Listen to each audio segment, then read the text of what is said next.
ಭುವಿ ಯದ್ಯಪಿ ಪಾಪಿನೋ ವಸಂತಿ ಶ್ರಮಭಾಜಃ ಪುರುಷಾಸ್ತಥಾಪಿ ಕೋಪಿ ಮಮ ಪಾಪ ಸಮಾನ ಪಾಪಕರ್ತ ಪುರುಷೋ ನಾಸ್ತಿ ಹಿ ನಾಸ್ತಿ ನಾಸ್ತಿ ನಾಸ್ತಿ. ಭೂಮಿಯಲ್ಲಿ ಅನೇಕ ಜನ ಪುಣ್ಯವನ್ನು ಮಾಡುವವರು ಇರಬಹುದು,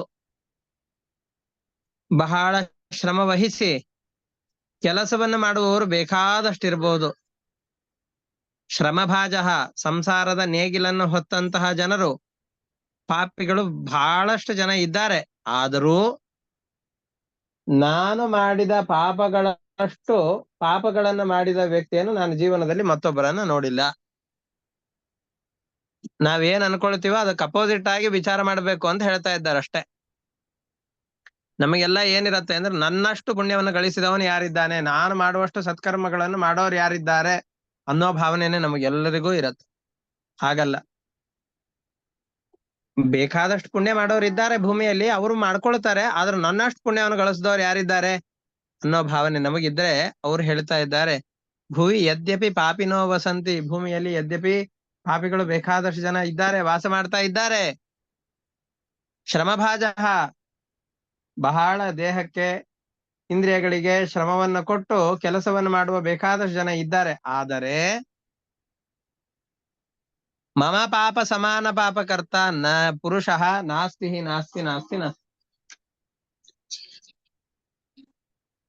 ನನ್ನ ಪಾಪಕ್ಕೆ ಸಮಾನವಾದಂತಹ ಪಾಪಗಳನ್ನು ಮಾಡಿದಂತಹ ಮತ್ತೊಬ್ಬ ವ್ಯಕ್ತಿಯನ್ನು ನಾನು ನೋಡಿಲ್ಲ. ಮಮ ಪಾಪ ಸಮಾನ ಪಾಪಕರ್ತ, ನನ್ನ ಪಾಪಕ್ಕೆ ಸಮಾನವಾದ ಪಾಪವನ್ನ ಮಾಡಿದವನು, ಅಂತಹ ಪುರುಷನು ನಾಸ್ತಿ ನಾಸ್ತಿ ನಾಸ್ತಿ ನಾಸ್ತಿ, ಇಲ್ವೇ ಇಲ್ಲ ಇಲ್ವೇ ಇಲ್ಲ ಇಲ್ವೇ ಇಲ್ಲ. ಅಂದ್ರೆ ನಾನು ನಿರಂತರವಾಗಿ ಎಷ್ಟು ಪಾಪಗಳನ್ನು ಮಾಡ್ತಾ ಇದ್ದೇನೆ ಅನ್ನೋ ಭಾವನೆ ಮನಸ್ಸಿನಲ್ಲಿ ಗಾಢವಾಗಿರ್ಬೇಕು. ನತಯಃ ನ ಕೃತಾಃ ಪ್ರದಕ್ಷಿಣಾಶ್ಚ, ನಮಸ್ಕಾರವನ್ನು ಮಾಡ್ಲಿಲ್ಲ ಒಂದು ಭಕ್ತಿಯಿಂದ, ಭಗವಂತನ ದೇವಸ್ಥಾನಗಳಿಗೆ ಹೋಗಿ ಸರಿಯಾಗಿ ಒಂದು ಪ್ರದಕ್ಷಿಣೆಯನ್ನು ಮಾಡ್ಲಿಲ್ಲ ನಾನು. ಸ್ತುತಯೋಪಿ, ಸ್ತೋತ್ರವನ್ನು ಮಾಡ್ಲಿಲ್ಲ.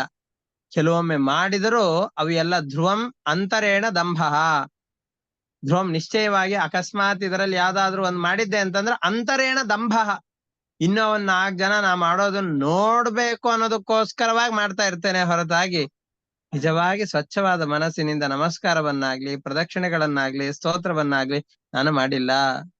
ಅಷ್ಟೇ ಅಲ್ಲ, ನ ಗುರು ಪರಿಸೇವಿತಸ್ಸು ಭಕ್ತ್ಯ, ಗುರುಗಳನ್ನ ಭಕ್ತಿಯಿಂದ ಸೇವೆ ಮಾಡಿದ್ದು ಅಂತನೂ ಇಲ್ಲ. ಗುರುಗಳ ಪರಿಚರ್ಯ ಅನ್ನುವಂಥದ್ದು ಬಹಳ ಮುಖ್ಯವಾದಂತಹದ್ದು. ಆ ಗುರು ಸೇವೆಯನ್ನು ನಾನು ಮಾಡ್ಲಿಲ್ಲ. ಶುಭಶಾಸ್ತ್ರ ಶ್ರವಣಂ ಕಥಂ ತತ ಸ್ಯಾತ್, ಇವೆಲ್ಲ ಆಗದೆ ಇದ್ದಾಗ, ಭಗವಂತನ ನಮಸ್ಕಾರ ಪ್ರದಕ್ಷಿಣೆಗಳು ಸ್ತೋತ್ರ ಯಾವುದು ಇಲ್ಲದೆ ಇದ್ದಾಗ, ಗುರುಗಳ ಸೇವೆಯನ್ನ ಮಾಡದೇ ಇದ್ದಾಗ ಶುಭಶಾಸ್ತ್ರ ಶ್ರವಣ ನನಗಾಗ್ಲಿಕ್ಕೆ ಹೇಗ್ ಸಾಧ್ಯ?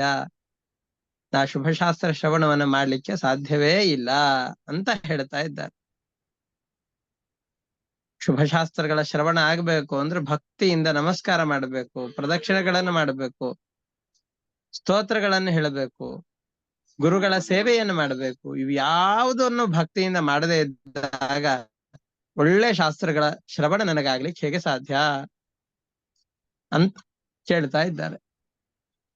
ಭುವಿ, ಭೂಮಿಯಲ್ಲಿ ಯದ್ಯಪಿ ವಸ್ತುತಃ ಪಾಪಿನಃ, ಪಾಪಿಗಳಾದವರು, ಶ್ರಮಭಾಜ ಬಹಳಷ್ಟು ದೇಹಾಯಾಸವನ್ನು ಪಡುವವರು, ಪುರುಷಾಹ ಅಂತಹ ವ್ಯಕ್ತಿಗಳು ವಸಂತಿ ಬೇಕಾದಷ್ಟು ಜನ ವಾಸ ಮಾಡ್ತಾ ಇದ್ದಾರೆ. ಹಾಗಿದ್ದರೂ ಕೋಪಿ, ಯಾವ ಒಬ್ಬ ವ್ಯಕ್ತಿಯೂ ಕೂಡ ಮಮ ಪಾಪ ಸಮಾನ ಪಾಪಕರ್ತ, ನಾನು ಮಾಡಿದ ಪಾಪಗಳಿಗೆ ಸಮಾನವಾದ ಪಾಪವನ್ನ ಮಾಡಿದವನು, ನನ್ನ ಪಾಪಗಳಿಗೆ ಸಮವಾದ ಪಾಪಗಳನ್ನ ಮಾಡುವ ಮತ್ತೊಬ್ಬ ವ್ಯಕ್ತಿ, ಅಂತಹ ಮಮ ನನ್ನ ಪಾಪಗಳಿಗೆ ಸಮಾನವಾದ ಸಮವಾದ ಪಾಪಗಳನ್ನ ಕರ್ತ ಮಾಡಿದವನು, ಮಾಡಿದಂತಹ ಪುರುಷನು ನಾಸ್ತಿ ನಾಸ್ತಿ ನಾಸ್ತಿ ನಾಸ್ತಿ, ಇಲ್ವೇ ಇಲ್ವಾ ಇಲ್ವೇ ಇಲ್ಲ ಇಲ್ವೇ ಇಲ್ಲ.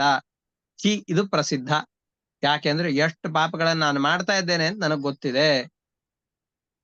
ನತಯಃ, ನಮಸ್ಕಾರವನ್ನ ನ ಕೃತಾಹ, ನಾನು ಮಾಡಿಲ್ಲ. ಪ್ರದಕ್ಷಿಣಾಶ್ಚ, ಭಗವಂತನ ಆಲಯಗಳಲ್ಲಿ ಪ್ರದಕ್ಷಿಣೆಯನ್ನು ನಾನು ಮಾಡಿಲ್ಲ. ಸ್ತುತಯೋಪಿ, ದೇವರ ಸ್ತೋತ್ರಗಳನ್ನು ಕೂಡ ನಾನು ಹೇಳಿಲ್ಲ. ಧ್ರುವಂ, ಒಂದು ವೇಳೆ ಮಾಡಿದ್ದರೂ ಕೂಡ ನಿಶ್ಚಯವಾಗಿ ಅಂತರೇಣ, ಒಳಗಡೆಯಲ್ಲಿ ಅದು ದಂಭ, ಇನ್ನು 4 ಜನ ನೋಡ್ಲಿ ಅಂತ ಮಾಡ್ತಾ ಇದ್ದೇನೆ ಅಷ್ಟೇ, ಭಕ್ತಿಯಿಂದ ಅದನ್ನು ಮಾಡಿಲ್ಲ. ನ ಗುರುಹು ಸುಭಕ್ತಿಯ ಪರಿಸೇವಿತ, ಯಾವ ಗುರುಗಳ ಶುಶ್ರೂಷೆಯನ್ನು, ಅವರ ಜೀವನೋಪಾಯಕ್ಕೆ ಬೇಕಾದಂತಹ ಅನುಕೂಲವನ್ನು ನಾನು ಮಾಡಿಕೊಟ್ಟಿಲ್ಲ, ಅವರ ಜೀವನಕ್ಕೆ ಬೇಕಾದಂತಹ ಸಹಕಾರವನ್ನು ನಾನು ಕೊಟ್ಟಿಲ್ಲ. ಶುಭಶಾಸ್ತ್ರ ಶ್ರವಣಂ, ಉತ್ತಮ ಶಾಸ್ತ್ರಗಳ ಶ್ರವಣ ಇದು ಇಲ್ಲದೆ ಇದ್ದಾಗ ಹೇಗೆ ತಾನೇ ಆಗ್ಲಿಕ್ಕೆ ಸಾಧ್ಯವಾದೀತು? ಸರ್ವಥಾ ಇದು ಸಾಧ್ಯವಿಲ್ಲ ಅಂತ ಹೇಳ್ತಾ ಇದ್ದಾರೆ. ಶುಭಶಾಸ್ತ್ರ ಶ್ರವಣಂ, ಶುಭ ಮಂಗಳವನ್ನುಂಟು ಮಾಡುವ ಶಾಸ್ತ್ರಗಳ ಶ್ರವಣವು ತತಃ ಕಥಂ ಸ್ಯಾತ್, ಆ ನಂತರದಲ್ಲಿ ಆಗಲಿಕ್ಕೆ ಹೇಗೆ ಸಾಧ್ಯ ಅಂತ ಹೇಳ್ತಾ ಇದ್ದಾರೆ. ಇಷ್ಟಕ್ಕೆ ಇವತ್ತಿನ ಪಾಠವನ್ನು ನಿಲ್ಲಿಸ್ಕೊಂಡಿರೋಣ.